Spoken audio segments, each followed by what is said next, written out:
शाबी साहब, अपने तवील सहाफती सफ़र में आपने पार्टियां बनती देखी हैं, पार्टियां टूटती देखी हैं। राना सनाउल्लाह साहब ने हमारे प्रोग्राम में ये दावा किया, जब हमने उनसे पूछा कि ये हो कैसे रहा है, क्योंकि ये बहुत तेज़ हो रहा है, इतना सक्सेस रेट तो हमने कभी देखा नहीं किसी पार्टी को तोड़ने के लिए, इस्टेब्लिशमेंट का भी। तो उन्होंने कहा कुछ नहीं हो रहा है, हम इन रहनुमाओं को जाके दिखाते हैं कि किस तरीके से जो प्री प्लानिंग हुई थी इस सारे के सारे मामले की और अटैक्स की, उसमें वो मुलविस हैं, उनके मैसेजेस दिखाते हैं और उन्हें बताते हैं कि आपका ट्रायल होगा। तो वो कहते हैं कि जी ठीक है, फिर हम जेल तो नहीं बर्दाश्त कर सकते हैं, हम पार्टी छोड़ रहे हैं। ये इतना ही सिंपल है शामी साहब, क्योंकि सियासी रहनुमाओं ने, क़यादत ने माजी में बहुत जेलें बर्दाश्त की हैं, नून लीग ने खुद ने की हैं। ये इतना ही सादा या कुछ और हो रहा है? शाहजेब साहब शुक्रिया। ये जो कुछ हो रहा है इतना सादा नहीं है। इसके असल में इसके मल्टीपल रीजंस हैं, यानी कोई एक वजह बयान नहीं कर सकते। मुख्तलिफ अफराद जो छोड़ रहे हैं उनकी अपनी अपनी वजूहात हैं। बास तो ऐसे हैं जो प्रेशर नहीं ले सकते, जो मुकदमे का सामना नहीं कर सकते, जो चंद रोज जेल में नहीं गुजार सकते, लेकिन बाज ऐसे हैं जो ये मुशक्कत उठा सकते हैं लेकिन उसके बावजूद वो बददिल हो चुके हैं, उनको यानी हकीकी तौर पर सदमा पहुंचा है। कुछ लोगों में भी रद्द अमल है और उसका वो शिकार हो रहे हैं, और कुछ को मुस्तकबिल जो है वो तारीक नजर आ रहा है। तो बहुत सी वजूहात हैं जिनकी बुनियाद पर ये लोग पार्टी छोड़ते चले जा रहे हैं। देखें, ये इनमें जो बहुत से लोग जो हैं वो नातजर्बाकार सियासी कारकुन हैं।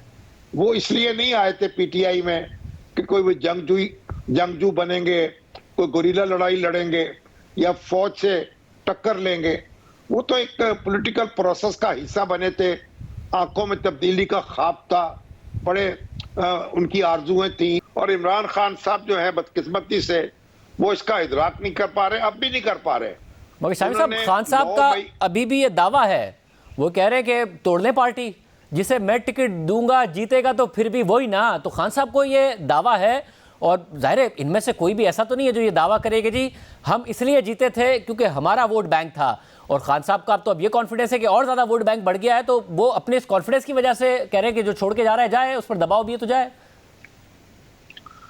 शाहजेब साहब देखें, ये जो मैं तो हमेशा से कहता आया हूं कि ये जो मकबूलियत होती है किसी लीडर की या किसी पार्टी की, ये कोई मुस्तकिल नहीं होती, ये घटती बढ़ती रहती है। ये तो स्टॉक एक्सचेंज की तरह होती है, कभी शेयर का भाव बढ़ता है कभी घटता है। ये कोई पत्थर या लोहे की मानंद नहीं होती। और खान साहब का आपने देखा कि कई ज़ेरो बम से वो गुजरे हैं। एक साल पहले जब उनका इख्तिदार खत्म हुआ तो वो कहाँ थे? वो उनकी मकबूलियत बहुत कम हो चुकी थी, हर बाई इलेक्शन वो हारते चले आ रहे थे। लेकिन जब इख्तिदार उनके हाथ से गया तो फिर जो कुछ भी उन्होंने बयानिया बनाया और फिर जो परफॉर्मेंस हुई, जो मुआशी मुश्किलात लोगों की कम नहीं हुई, वो सब ने यानी उनकी ताकत में इजाफा किया। और खान साहब जो हैं वो एक बड़े अपोजिशन लीडर के तौर पर उभर के सामने आए। लेकिन उन्होंने जो भी हिकमत अमली अपनाई, जो फैसले किए, जो अहदाफ मुतय्यन किए, वो तो कुछ हासिल नहीं कर पाए, और सड़कों पर रखा उन्होंने मुसलसल अपने हामियों को, और बिलाखिर जो फौज से लड़ा दिया। यानी आप देखिए कि फौज से लड़ने के लिए पार्टीज नहीं बनती, ना पीटीआई इस काम के लिए बनी थी। तो जो एक फजा बनी जिसमें खान साहब समझ रहे थे कि अब उनका एक ही हरीफ बाकी है और उसी से वो निपटना चाहते थे, सियासी हरीफों से तो बात करने को तैयार नहीं थे, और इसी में उनको मुगालता लग गया। अब आप देखें, उन्होंने अपने हरीफ के चुनाव में बड़ी गलती कर दी है। वो समझ रहे थे वो हरीफ कमजोर है।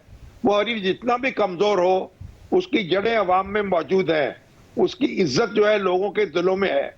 लोग शिकवे भी करें, शिकायतें भी करें, तनकीद भी करें, तब भी वो ये लोगों की भारी अक्सरियत ये नहीं मंजर देख सकती कि फौज की सुप्की हो, उसकी रुसवाई हो और उसको कोई जेर कर ले। तो बहरहाल ये एक बड़ी मगर शाहिद साहब, हमने माजी में ये देखा है कि ज़ाहिर एस्टैब्लिशमेंट से तो सियासतदानों की लड़ाई हुई, अगर वो शॉर्ट टर्म में उन्हें नुकसान भी हुआ तो लॉन्ग टर्म में जो जीत हुई और प्रिवेल किया वो सियासतदानों ने किया।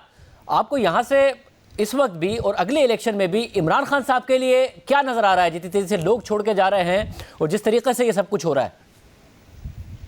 देखें, जब कोई कोह पैमा जो है वो किसी चोटी से नीचे गिरता है तो फिर आप ये अंदाजा नहीं लगा सकते कि वो कहाँ जाएगा, जमीन पे पहुंचेगा या कहीं दरमियान में ही हवा में उड़ जाएगा या किसी पहाड़ी पर उसका पांव टिक जाएगा या नहीं टिकेगा।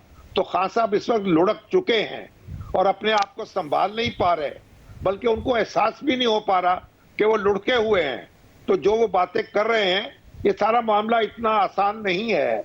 ये 9/11 हो चुका है उनका और बड़ी शदीद सेटबैक हो चुका है, ब्लीडिंग हो रही है, गहरा जख्म लग चुका है और खान साहब पट्टी नहीं कर रहे, ब्लीडिंग नहीं रोक रहे।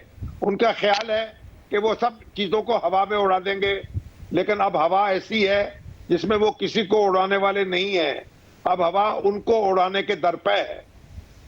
साहब, तो इस सब में अब वो ज़ाहिर इल्ज़ामात भी लगाते हैं, मगर साथ में भी कहते हैं मैं बार बार राब्ता करना चाह रहा हूँ, मैं कमेटी बनाने को तैयार हूँ, जो ताकतवर लोग हैं वो उससे बात कर लें। तो इस वक्त तो ऐसा लगता है कि जैसे उनसे कोई बात करने को तैयार नहीं है, जिसकी वजह से वो फ्रस्ट्रेट होते हैं और फिर और इल्ज़ामात लगाते हैं। तो क्या फिर ताकतवर हलकों को उनसे बात कर लेनी चाहिए या हुकूमत को आगे बढ़ना चाहिए, बजाय इसके जो कुछ हो रहा है वो हो?